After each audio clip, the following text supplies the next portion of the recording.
다 주의 것이니. 요한계시록에 보면 7교회 이야기가 나옵니다. 그 교회들 중에서도 두 교회가 유독 좀 두드러지는 면을 보이는데, 한 교회는 아주 가난한 교회였고 또 다른 교회는 아주 부유한 교회였습니다. 우리가 보기에 서머나 교회는 가난한 교회고 라오디게아 교회는 부유한 교회입니다. 그런데 예수님은 그 말씀을 뒤집어서 말씀하십니다. 가난한 교회인 서머나 교회에게 예수님께서는 이렇게 말씀하시는 장면이 성경에 기록됩니다. 나는 네가 당한 환난과 궁핍을 알고 있다. 궁핍이라는 것은 가난한 것보다 더 가난한 것, 가난의 최저 상태를 말합니다. 그런데 사실 너는 부요하다. 계시록 2장 9절에 보면 이 구절이 나오는데요. 예수님이 보기에도 가난해 보이는 교회입니다. 그런데 그 교회를 향하여 예수님께서는 뭐라고 이름을 붙이느냐 하면 부요한 교회라고 합니다. 이 교회가 무엇을 가졌길래, 무엇으로 이런 부요한 교회란 이름을 가지게 되었을까요? 예수님은 그 교회를 향하여 이렇게 말씀하십니다. 죽도록 충성하라. 그리하면 생명의 면류관을 너에게 주겠다. 이 서머나 교회에게 주시는 처방전입니다. 죽도록 충성하라. 생명의 면류관이 너에게 있을 것이다. 이 말은 유추해보면 지금까지 믿음의 자존심을 갖고 주님 뜻대로 충성하며 살아왔는데 그 믿음의 자부심을 놓치지 말고 끝까지 달려가라는 겁니다. 그리고 끝까지 달려갈 때 너희들이 이 땅에서 이미 받고 있는 그것이 완성되는 시점이 오는데 생명의 면류관이 너희를 통하여 이 땅에 찬란히 빛나리라라고 말합니다. 그 월계관을 로마 시대에 유행시켰던 사람이 누군지 아십니까? 그 유명한 줄리어스 시저입니다. 그는 사람들에게 등장할 때마다 월계관을 딱 썼습니다. 우리는 마라톤 우승자들이 월계관을 쓰는 걸로 알고 있는데 그 월계관을 탁 쓰고 나왔는데 그의 비밀이 있죠. 줄리어스 시저는 대머리입니다. 그래서 머리숱이 너무 적어서 그것을 가리기 위해서 월계관으로 이렇게 망사처럼 머리를 뒤집어 썼다고 합니다. 세상의 입들은, 세상의 관들은 이렇게 뭔가를 가리기 위하거나 아니면 그 관을 벗겨버리면 아무것도 아니지만 이 서머나 교회가 받는 생명의 면류관은 조금 다릅니다. 겉으로 눈으로는 파악이 되지 않지만 생명의 면류관을 가진 사람에게는 생명의 역사와 생명의 능력이 나타난다는 겁니다. 반면에 부자 교회로 자부했던 라오디게아 교회를 향하여 주님은 이렇게 말씀하셨습니다.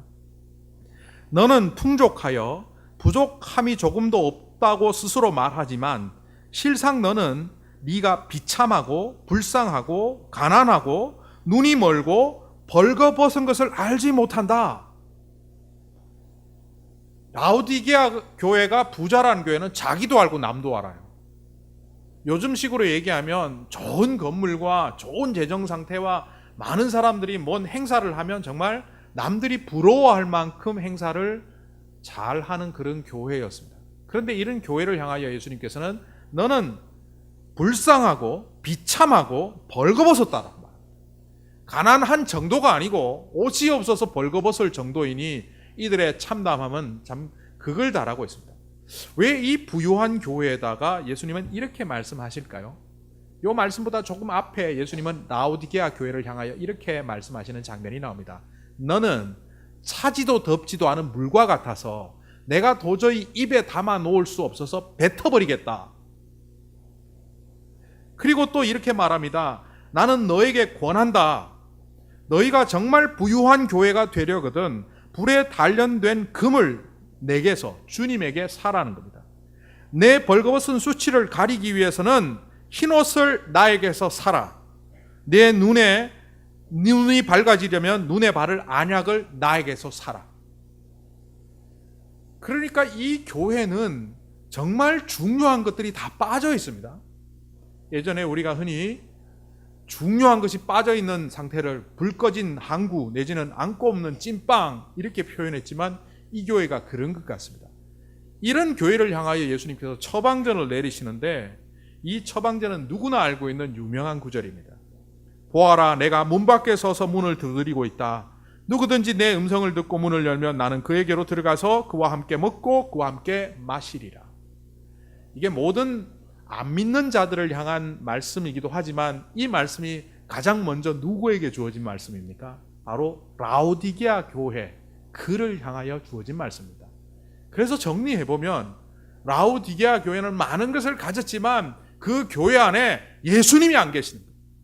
생명의 면류관이 없고 복음의 역사가 없고 그 안에 예수님을 참으로 주인으로 섬기는 그런 믿음의 마음이 없다, 이렇게 말을 합니다. 그러니까 세상이 말하는 겉으로 드러난 부유함보다는 예수님께서는 교회가 가져야 될 가장 중요한 것을 가지지 못했을 때 그 교회는 가난하다, 이렇게 정의를 내립니다. 사람들이 살아가는 이 시대에도 어떤 가정이 참 행복한 가정이다 이렇게 평가할 때 그 가정에 갖고 있는 집 크기를 보죠. 또 자동차가 얼마나 좋은지, 그들의 재산이 어떻게 되는지, 뭐 외형적인 조건들을 보면서 저 집은 참 행복하겠다. 반면 학고방 같은 집에, 아주 좁은 집에 가족들이 옹기종기 앉아 살고 밥을 먹어도 남들이 볼 때 볼품없는 밥을 먹고 있으면 저 집은 참 불행한 집이다 말하지만 실제로 가정생활에 있어서도 어느 집이 더 행복한지 안 한지는 그렇게 판단할 일이 아니죠. 그럼에도 불구하고 우리의 기준은 어디에 자꾸 맞춰져 있습니까? 현대 자본주의를 살아가는 우리들에게는 물량과 겉으로 드러난 재화와 겉으로 드러난 재산의 가치와 재산의 능력과 겉으로 드러난 능력의 대부분 기준을 두고 살아갑니다. 그러다 보니 예수를 믿는 우리들도 내가 가난하다 부유하다를 평가할 때 대부분 그 기준에 따라 평가를 합니다. 저희 집 둘째 아이가 중학교 다니던 시절에 가끔 이런 말을 제게 했습니다. 우리 집 너무 가난해. 입이 툭 튀어나와서 약간 투덜거리면서 실망스럽게 말을 했습니다. 그때 중학교를 다니고 있을 때 그 친한 친구들이 대부분 좀 부유했었습니다. 그 아이를 통해서 들어본 친구들의 부유함은 우리랑은 많이 사이가 났었습니다. 그 집에 가끔 놀러 갔다 오면 그 집의 내부 구조를 얘기해 주는데 우리 집과는 많이 다르고, 또 여름에 베케이션을 떠났을 때 여름 방학 때 어떻게 지내는지 그 얘기를 들어보면 우리 아이가 지낸 여름 방학과는 또 판이하게 다르고, 우리 아이가 결정적으로 자기가 가난하다라고 느꼈던 것은 주로 이제 설날 같은 데인데요. 저희는 가족도 없고 또 저 혼자 있는 데다가 세배를 해도 100불도 안 줬는데 그 친구들은 명절 때 2,000불, 3,000불의 그 세뱃돈을 받았다는 얘기를 들을 때 우리 아이는 실망을 해갖고 우리 집 너무 가난해. 저거를 저대로 내버려 두면 안 되겠다라고 생각해서 제가 며칠을 생각하다가 그 아이와 이렇게 대화 나눌 시간을 가졌습니다. 그러면서 저는 제 이야기를 했습니다. 나는 내가 부자라고 생각한다. 극단적으로 얘기하면 나는 아빠는 내가 가난하다고 생각하지 않는다.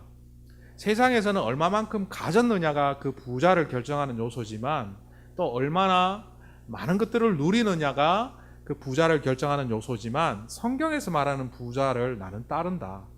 얼마나 많이 나누었느냐, 얼마나 많이 이 세상을 향하여 베풀었느냐, 그 기준에 의거하면 너 우리 집 봐라.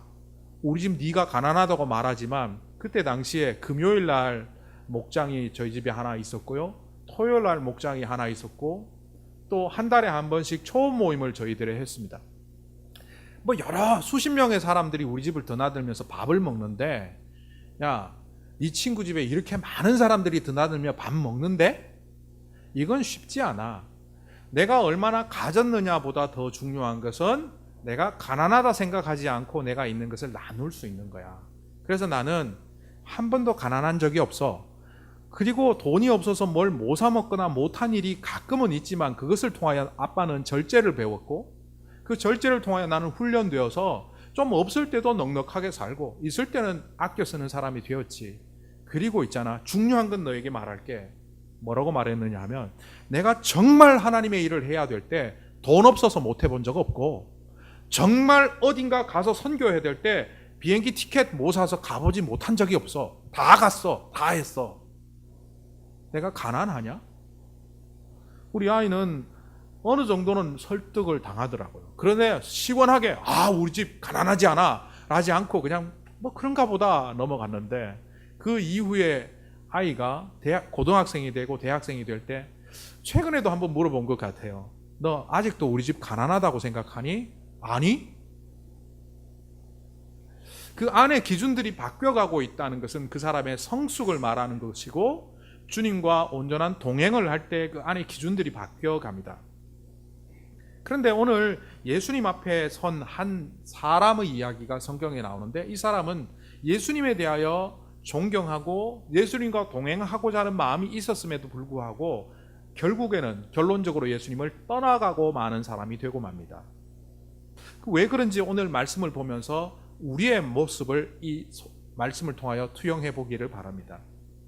이 젊은 부자에 대한 이야기는 마태복음과 마가복음과 누가복음에 세 군데에 걸쳐서 나옵니다. 상당히 중요한 이야기이기 때문에 세 복음서에 나오는데, 그 내용들을 정리해 보면 첫째, 이 사람은 청년입니다. 오늘 마태복음 오늘 본 말씀 22절에 보면 젊은이가 라고 표현되어 있습니다. 이 사람은 젊습니다. 게다가 누가복음의 말씀을 근거해 보면 이 사람은 지도자입니다. 우리가 보는 새 번역에는 지도자라고 되어 있고, 과거의 번역에는 관료 혹은 관원이라고 되어 있습니다. 공직자로서 상당히 높은 지위, 적어도 그 지역에서는 하이 클래스에 속하는 직분을 가진 사람입니다. 게다가 이 세 복음서가 동일하게 이 한 사람에 대해서 말하는 것은 부자였다는 겁니다. 그런데 이 부자는 옆에 사람들이 조금 알고 있는 부자가 아니라 네로라 하는 부자라는 거죠. 온 동네 사람들이 다 알고 있는 부자죠. 제가 어린 시절에 우리나라에서 부자 한 분 있었죠. 삼성 기업을 창업하신 분인데 이병철 씨. 근데 우리는 이 씨로 안 불렀죠. 그분의 성은 돈씨였습니다. 돈병철이.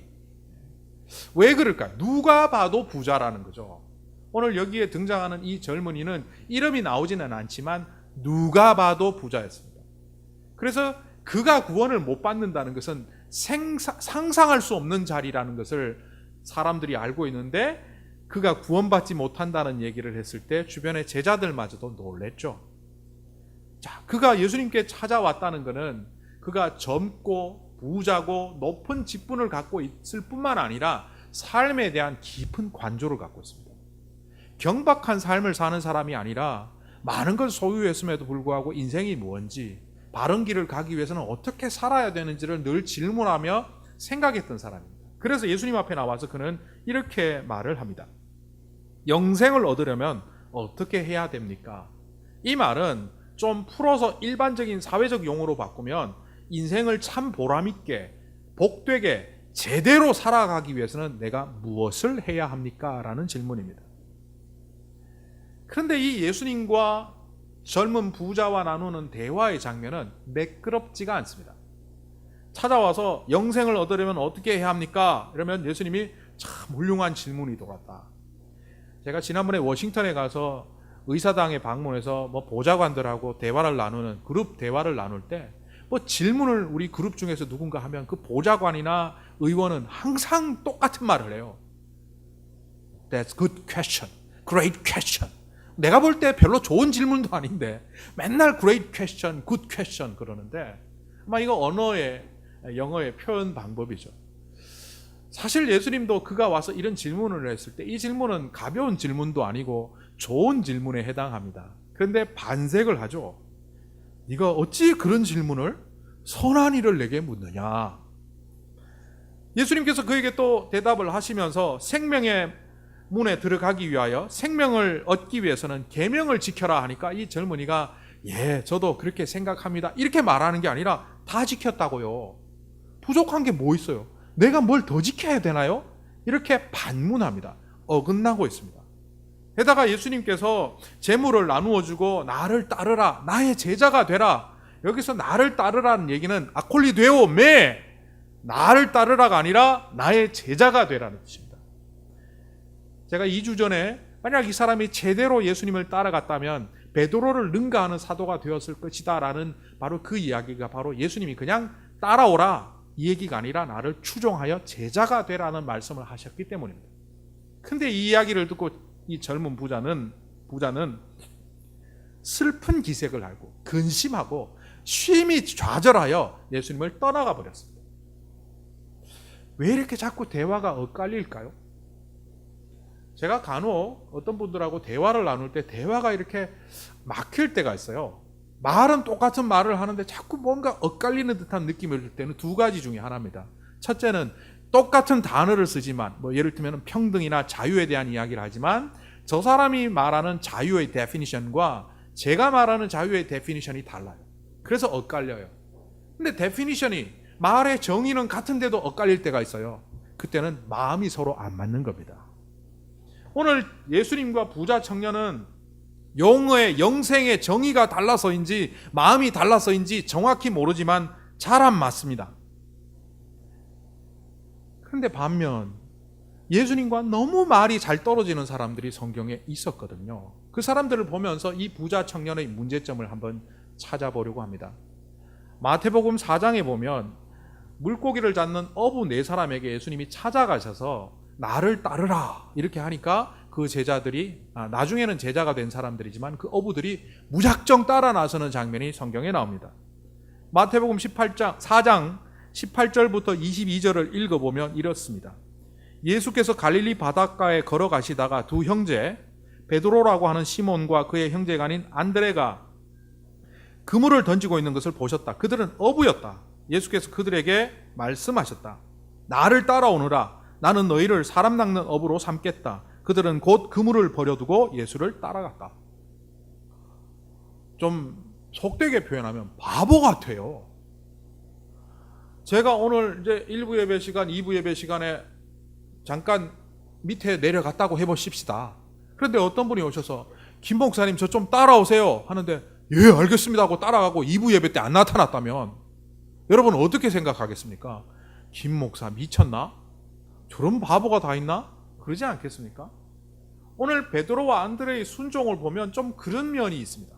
자, 더 이어서 보면 거기에 조금 더 가시다가 예수께서는 또 다른 형제인 세베대의 아들 야고보와 요한을 보시고 아버지 세베대와 함께 배에서 그물을 깁고 있을 때에 예수께서 그들을 부르셨다. 나를 따라오라 그러셨을 거예요. 그들은 곧 배와 자기 아버지를 놓아두고 예수를 따라갔다.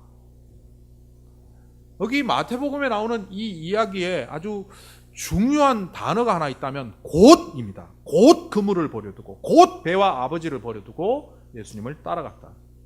이 반응 속도가 엄청납니다. 이 헬라어의 유데오스라는 단어인데 이게 영어 성경에는 immediately라고 합니다. 근데 이거는 어떻게 보면 반응 속도를 말하는 것 같지만 반응 속도가 아니고 결단 속도입니다.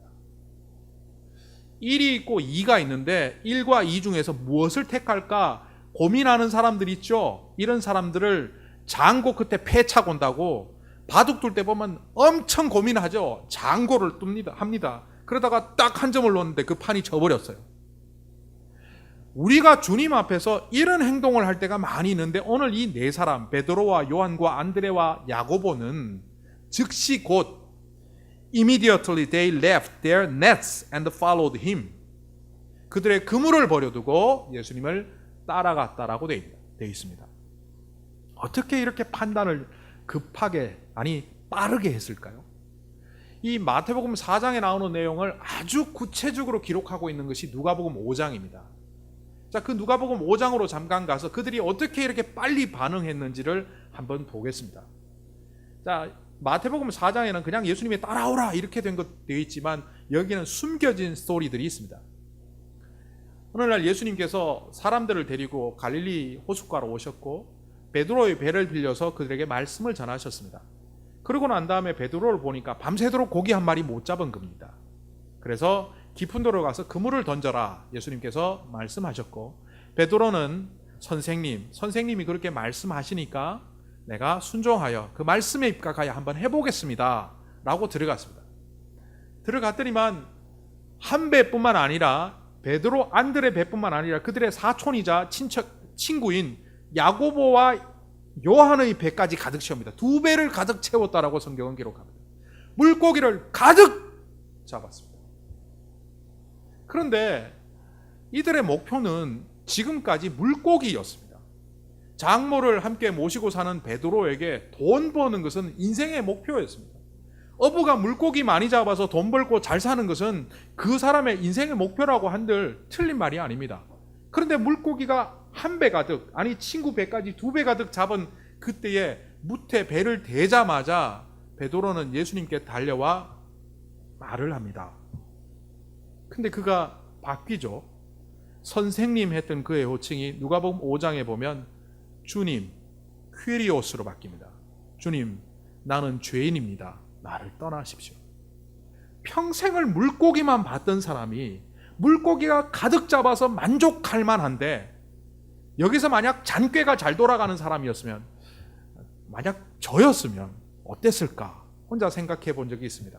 저는 뭐 그렇게 잔꾀가 잘 돌아가는 사람은 아닌데도 불구하고 나 같았으면 혹시 예수님 물고기를 참 잘 파가시는데 나랑 동업합시다 했을 것 같아요.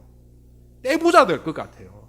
그래서 6대4로 나눌까, 5대5로 나눌까, 7대3으로 나눌까, 그 딜하기 위하여 예수님과 얘기했을 것 같은 마음이 들기도 합니다. 그런데 그때 베드로는 물고기를 보지 않습니다. 물고기와 예수님을 딱 놓고는 순식간에 물고기를 내려놓고 예수님을 보며 예수님만을 목격하고 보니까 주님으로 보이는 겁니다. Immediately, 다른 말로 곧이라고 했던 이 말은 빠른 판단이 아니라 무엇이 귀한 것이고 무엇이 버릴 것인지를 그 순간 결정했다는 겁니다. 여러분들은 어떠하십니까? 예수님께서 우리에게 하늘의 가치를 가르치시고 우리가 믿는 자로 이 땅을 살아가라고 하는데도 불구하고 우리 눈에 보이는 건 주로 물고기이지 않습니까? 10마리 잡던 물고기가 20마리이기를 원하고 10마리, 20마리가 아니라 한 배 가득, 두 배 가득 잡아서 넉넉하게 이 땅을 살아가면 내 인생이 복될 것이라고 생각하지 않습니까? 만약 그렇게 생각한다면 오늘 마태복음 19장에 등장하는 부자 청년이 바로 여러분의 이야기입니다. 반면 물고기가 아닌 예수 그리스도가 인생의 본질적인 가치를 갖고 내가 비록 가난해질지라도 서머나 교회처럼 죽도록 충성하는 교회가 될 때 바로 그 교회는 진정한 부유한 교회가 되었던 것처럼 저와 여러분은 그런 판단과 결정 속에서 부유한 성도로 살아갈 겁니다. 근데 오늘 이 예수님께서 제자들을 향하여 나를 따라오라 하셨던 그 말씀에 우리말에 드러나지 않는 헬라어적 특징이 있습니다. 나를 따라오라. 이 마태복음 4장에서 말씀하셨던 그 말은요, 듀테 오피소 미라는 헬라어 문장입니다. 오피소는 내 뒤에 서라는 겁니다. 듀테라는 이 부사는요, 두 가지 뜻을 동시에 갖고 있습니다. Now and here. 우리가 끊임없이 하나님께서 우리에게 도전하시고 믿음의 자극을 받는 자리에서 내세우는 말이 뭡니까? 다음에 하겠습니다. 아직은 준비가 덜 됐습니다. 다음에 하겠습니다. 그런데 예수님께서는 그 어부로서 물고기를 잡는 그 현장에 오셔서 그물을 깁고 있고 배를 싣고 있고 물고기를 다듬는 그들에게 뭐라고 말씀하셨습니까? 지금 다듬어야 될 물고기가 2배 가득 채워졌는데도 불구하고 그 물고기를 보지 말고 나를 따라오라 하셨습니다. 뒤태, now and here behind me. 세상 보지 말고 내 뒤에 서라는 겁니다. 예수님의 제자로 초청받았던 사람들 중에 이런 말을 했죠. 예수님, 제가 예수님을 따르겠습니다. 그런데 장례 치르고 따르겠습니다. 장례는 죽은 자들에게 맡겨라. 이해할 수 없는 말씀을 하신 것 같지만 오늘 이 나를 따라오라는 말씀과 결부해 볼 때 그 뜻 또한 분명합니다. 핑계대기 시작하면, 빈틈을 보이기 시작하면 어느새 세상의 가치가 우리를 엄습해 옵니다. 어느새 우리는 세상의 가치를 붙잡고 오염되어서 하늘의 가치는 내팽개쳐 놓고 세상이 말하는 그 부유함을 쫓아가다 보니 결국 라오디게아 교회처럼 주님을 문 밖에 세워놓는 그런 오류를 범하게 됩니다. 주님께서 나를 따라오라 이렇게 말씀하시는 것은요, 이걸 조금 더 풀어보면 내가 너를 책임지겠다는 말씀입니다. 두려워하지 말아라. 내가 너와 함께 하겠고 너의 생의 목적이 무엇인지, 네가 참으로 행복한 인생을 살려면 어떻게 해야 되는지 내가 가르쳐 주겠다는 겁니다. 바로 이 뜻을 내포해서 참된 행복을 찾으려고 하는 젊은 부자에게 따르라고 하셨던 겁니다. 젊은 부자가 예수님께 던졌던 질문의 궁극적인 뜻이 뭐겠습니까? 죽어서 가는 하나님 나라로의 영생을 말한 게 아닙니다. 그는 높은 지위에 있었고 많은 것을 가졌고 젊습니다.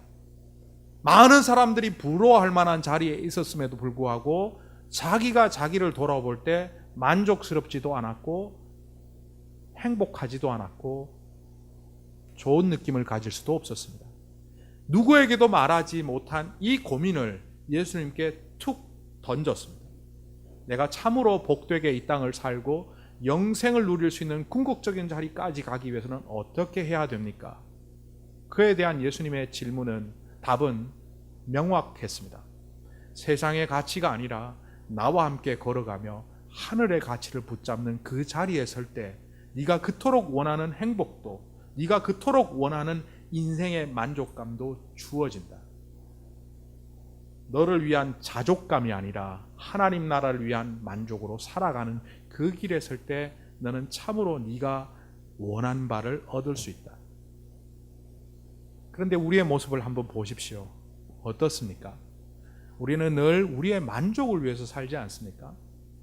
왜 부자 청년처럼 우리 또한 우리가 갖고 있는 그 소중한 것을 놓지 못하는 이유가 어디에 있습니까? 그것이 우리에게 만족감을 준다고 생각하고 그것을 잃어버리면 우리가 만족된 삶을 살 수 없다고 느끼기 때문이죠. 어머니와 아기를 한번 보십시오. 아이들은요, 자기 만족을 위해서 무조건 자기 입에 넣습니다.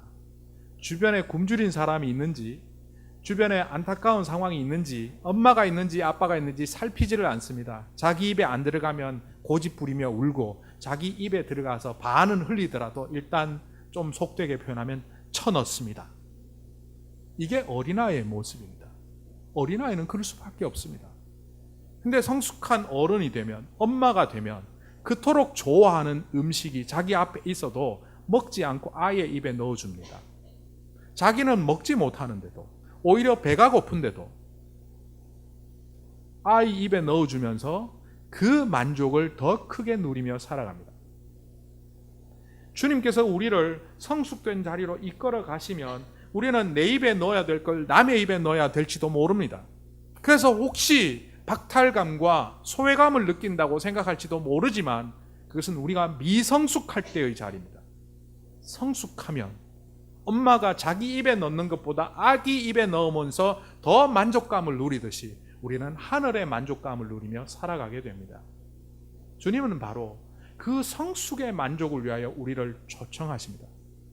그런데 이 부자 청년은 아직 어린아이와 같은 마음으로 오히려 주님이 아니라 물고기를 택하는 삶을 살아갑니다.